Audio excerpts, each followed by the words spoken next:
Halo semuanya, balik lagi sama Ardian Singgi di sini. Apa kabar kalian semua? Oke, di video kali ini saya mau melakukan suatu upgrade terhadap mobil saya, si Honda Brio ini. Dan sesuai dengan judul yang udah kalian baca, saya mau ganti head unit dari mobil saya, si Honda Brio ini. Nah, kenapa saya mau ganti? Karena ya seperti yang kita tahu ya, mobil ini kan tahun 2014. Dan head unitnya juga masih standar. Dan di tahun itu, head unit itu fiturnya masih minim banget. Coba kita lihat head unitnya yuk. Head unitnya tuh bentuknya seperti ini. Dan ini untuk fiturnya juga masih minim banget. Untuk fitur di head unit ini hanya ada USB, aux, radio, dan DVD. Udah gitu aja. Dia nggak ada koneksi Bluetooth. Dan layarnya pun juga masih layar kalkulator seperti ini. Jadi untuk fiturnya tuh masih sangat terbatas banget. Kita kalau misalkan mau pakai buat nyetel musik dari HP itu susah karena untuk menyambungkannya dia koneksinya hanya ada aux dan itu harus pakai kabel. Makanya di sini ini saya tambahin buat Bluetooth eksternal. Ini sangat membantu sih. Cuman tetap aja tampilannya juga masih tampilan model seperti ini, nggak kelihatan modern. Makanya di sini saya mau ganti head unit standar dari si Brio ini. Nah, head unitnya apa? Head unitnya itu udah saya beli. Ini dia head unitnya. Saya pakai head unit Android. Nah, ini merek DHD dengan layar 7 inch dan RAM 1 GB. Untuk head unit seperti ini ada beberapa pilihan ya. Ada yang layar 7 inci dan 9 inci dan RAM 1 GB dan 2 GB. Buat kalian yang pengen beli, nanti untuk masing-masing tipenya itu saya taruh di deskripsi ya link pembeliannya. Jadi misalkan kalian ada yang mau beli, kalian bisa langsung cek di deskripsi di bawah. Oh iya, untuk harganya, head unit ini tuh saya beli di marketplace di Shopee dengan harga yang sangat menarik, yaitu sekitar 700 ribuan atau tepatnya 790 ribu rupiah. Dan saya rasa dengan harga segitu, ini adalah head unit dengan sistem operasi Android termurah di pasaran saat ini. Atau mungkin buat kalian yang menemukan head unit lain dengan sistem operasi Android yang lebih murah, kalian bisa komen di komentar di bawah. Tapi untuk saat ini saya baru menemukan ini head unit dengan sistem operasi Android termurah yang ada di pasaran saat ini. Dan sekarang sebelum saya pasang head unit ini di Honda Brio saya, lebih baik kita unboxing aja dulu yuk. Kita lihat dalam paket penjualan ini dapat apa aja. Oke, mari kita unboxing dulu. Oke, sebelum kita pasang, mari kita unboxing dulu head unitnya. Dan ini dia barangnya. Untuk kardusnya dia seperti ini ya. Di sini tertulis mereknya DHD dan di sini 7 inch full touchscreen multimedia player ya. Ini yang saya beli adalah yang versi 7 inch dengan RAM 1 GB dan internal 16 GB. Jadi ada beberapa tipe, yaitu tipe yang 7 inch dan 9 inch dengan RAM 1 GB dan juga 7 inch dan 9 inch dengan RAM 2 GB. Jadi terserah kalian mau beli yang mana. Tapi untuk ini adalah tipe yang paling murah yang harga 700 ribuan. Tapi misalkan kalian mau beli versi yang lain, nanti untuk masing-masing tipe, untuk link pembeliannya saya taruh di link deskripsi di bawah. Oke, kemudian di sini tertulis Full HD. Jadi ini layarnya udah Full HD dan ini bisa mirroring untuk Android dan iPhone. Tapi sebenarnya ini kan sistem operasinya udah pakai Android versi 10 ya. Jadi sebenarnya nggak dikasih fitur mirroring pun sebenarnya nggak apa-apa, karena secara Androidnya sendiri di head unit itu udah bisa dipakai buat GPS, putar YouTube dan Spotify dan lain-lain lah aplikasi-aplikasi Android harusnya. Jadi nanti kita cek yuk. Kemudian di bagian sini ini sama aja, tapi di sini tulisan tipenya nih, tipenya DHD 7001. Kemudian di bagian sini ya sama aja. Di bagian samping nih ada spesifikasinya nih. Nah, untuk layarnya ini pakai layar TFT ya. Kemudian untuk rasionya 16:9. Dan untuk output dayanya ini 4x50 watt.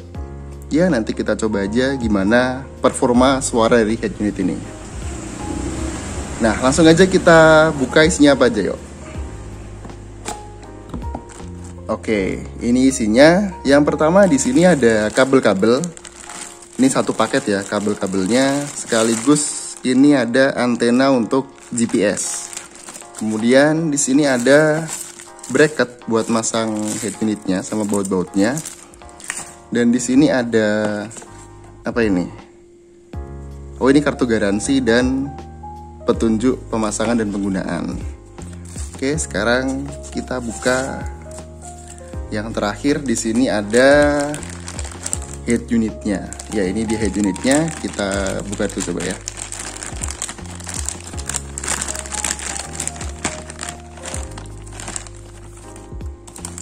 Oke, ini dia head unitnya. Mungkin kita kletek aja ya.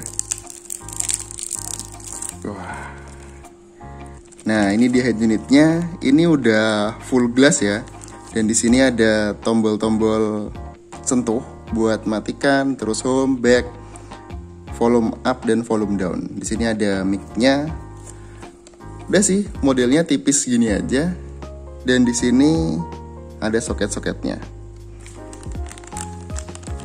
Iya, seperti ini aja untuk head unitnya. Mungkin langsung kita bawa aja ke bengkel buat dipasang ya, karena saya masangnya di bengkel. Sebenarnya bisa masang di rumah, cuman karena alat-alatnya buat bongkar pasang itu nggak lengkap, jadi daripada nanti setengah bongkar tapi nggak bisa lanjut, langsung aja kita bawa ke bengkel. Oke, langsung aja kita lanjut ke proses pemasangannya yuk.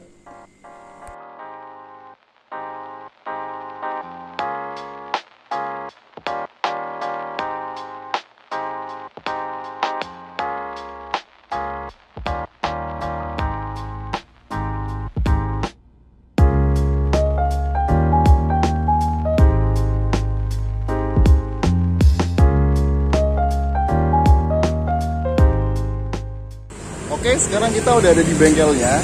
Ini si Brio lagi dikerjain bagian unit. Dan sorry banget kalau agak berisik, karena lokasinya ini langsung di pinggir jalan pas. Jadi banyak banget kendaraan yang lewat. Jadi maklum ya kalau misalkan agak berisik. Yuk, sekarang kita lihat proses pemasangan head unit di Honda Brio ini ya. Oke, ini sekarang head unit bawaannya udah terlepas. Dan ini dia head unit standarnya. Kondisinya sebenarnya nggak ada kendala ya, cuman gara-gara fiturnya yang sangat minim, makanya saya ganti yang pakai fitur yang lebih lengkap, head unit Android. Oke, ini sekarang head unitnya udah nyala, ini udah terpasang dan udah bisa kita tes nih. Coba kita tes buat putar YouTube ya.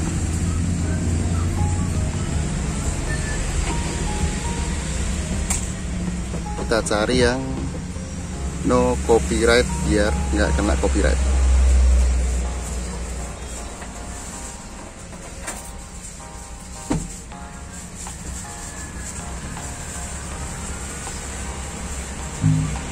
Oke, ini udah bunyi ya. Cuman mungkin karena berisik, nanti untuk audio kita tes di rumah aja. Yang jelas ini udah nyala dan berfungsi semua dengan normal.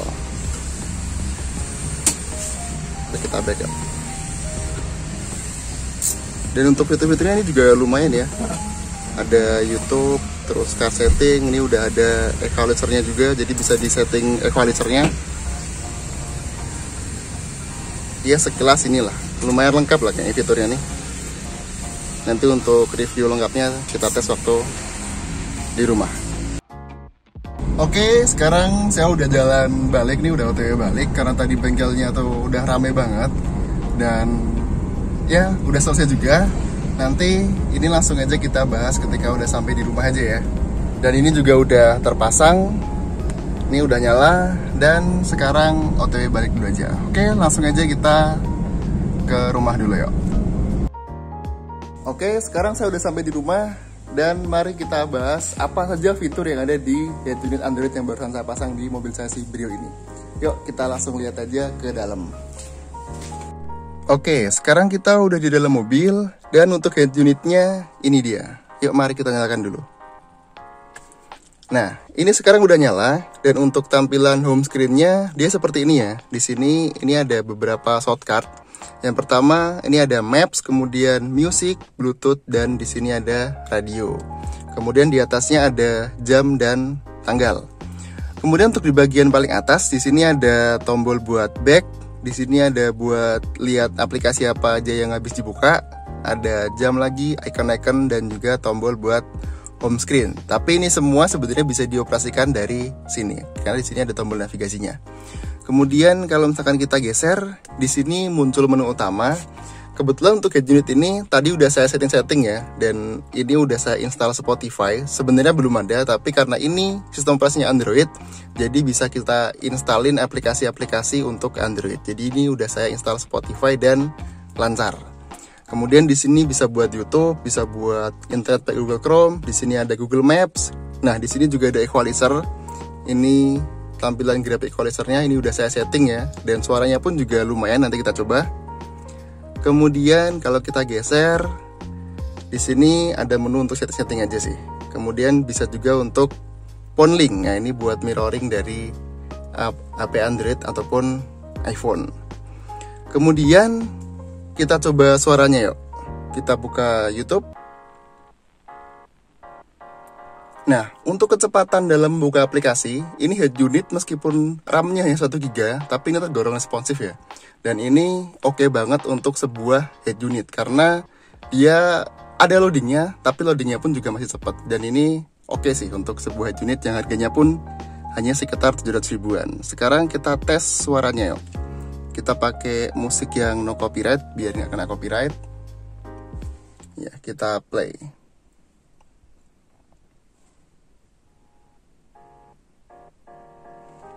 Ya, ini udah bunyi ya.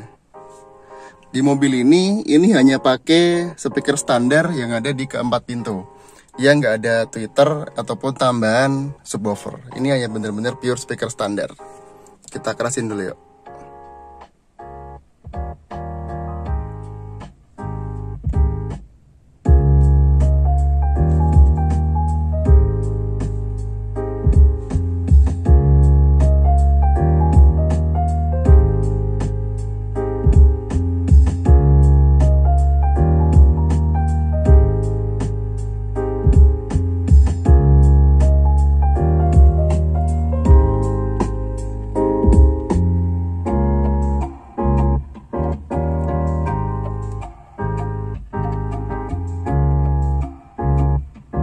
Kita kecilin dulu. Oke, seperti itu untuk suaranya. Suaranya sih menurut saya ini lumayan oke ya. Suara bassnya itu dapet, suara treble-nya pun juga lumayan kuat. Meskipun di mobil ini nggak ada tweeter ataupun subwoofer, dia hanya pakai speaker standar di keempat pintu kanan kirinya. Dan kalau dibandingin dengan head unit standarnya yang merek GVC, ini suaranya sih ya kurang lebih 11-12 mirip lah. Dan untuk pengaturannya saya lebih suka ini karena ini ada equalizernya, dan misalkan kalian kurang mantep dengan suaranya, kalian bisa tambah aplikasi-aplikasi buat memperbagus suara, karena ini Android jadi bisa diinstal aplikasi macam-macam.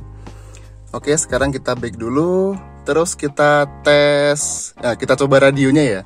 Biasanya head unit Cina itu lemah di penangkapan sinyal radio. Kalau ini kita coba yuk.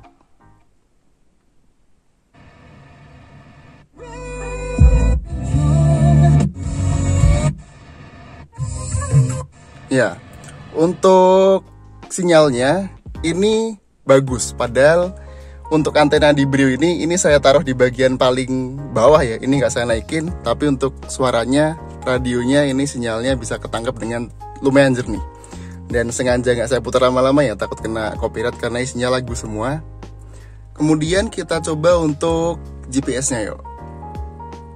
Nah, ketika buka aplikasi Google Maps, ini juga lumayan cepet ya. Jadi meskipun RAM-nya 1 GB, tapi dia bisa responsif buat buka aplikasi yang macam-macam. Kemudian untuk antena GPS-nya, ini ada di situ, dan kita coba cari titik saya yuk. Nah, untuk titiknya ini juga langsung akurat, dan untuk respon keakurasian titiknya ini saya rasa ini oke banget sih. Jadi kalau kalian mau pakai head unit ini buat GPS selama perjalanan, saya rasa sih ini oke banget. Kemudian untuk ngebaca petanya, karena ini Google Maps, jadi ini juga tergantung koneksi dari internet kalian masing-masing ya. Jadi untuk head unit ini membutuhkan koneksi internet, tapi karena dia nggak pakai SIM card, jadi dia hanya mengandalkan koneksi dari WiFi. Dan misalkan kalian pergi, kalian bisa tethering dari HP kalian. Kemudian gimana layarnya? Nah, untuk layarnya, ini layarnya udah Full HD ya. Untuk kerapatannya sih saya rasa ini bagus banget. dan untuk gambarnya juga oke, warnanya pun juga lumayan oke. Cuman memang untuk layarnya ini kayak ya ciri khas dari HP Cina gitulah. Mungkin kalian yang pernah pakai HP Cina merek Evercost atau Advan, mungkin kalian tahu ya, layarnya tuh nggak begitu tajam. Untuk kerapatan dan warnanya dia oke, tapi untuk ketajaman dia kurang begitu tajam. Jadi misalkan kalian pakai layar ini, dan misalkan brightness-nya ini kan saya setel yang di bagian paling gelap ya. Ini kalau misalkan seperti ini, kita pakai di tempat yang terik, misalkan kita jalan terus depan terik, ini agak kelihatan, jadi harus dimaksimalin. Tapi ketika dimaksimalin, itu kalau misalkan kita nyetir malam-malam, ini bakalan silau. Apalagi kalau misalkan kita buka Maps, kan backgroundnya kadang putih, atau misalkan buka YouTube yang warnanya cerah gitu, ini menyilaukan. Jadi ini saya setting di bagian paling gelap. Cuman ya kelemahannya kalau misalkan pas kita jalan terus depan tuh terik, layarnya nggak begitu kelihatan. Cuman ya menurut saya untuk head unit harga 700 ribuan ini sih yang diberikan udah oke banget ya. Saya sih nggak ada komplain dengan apa yang didapat di head unit ini.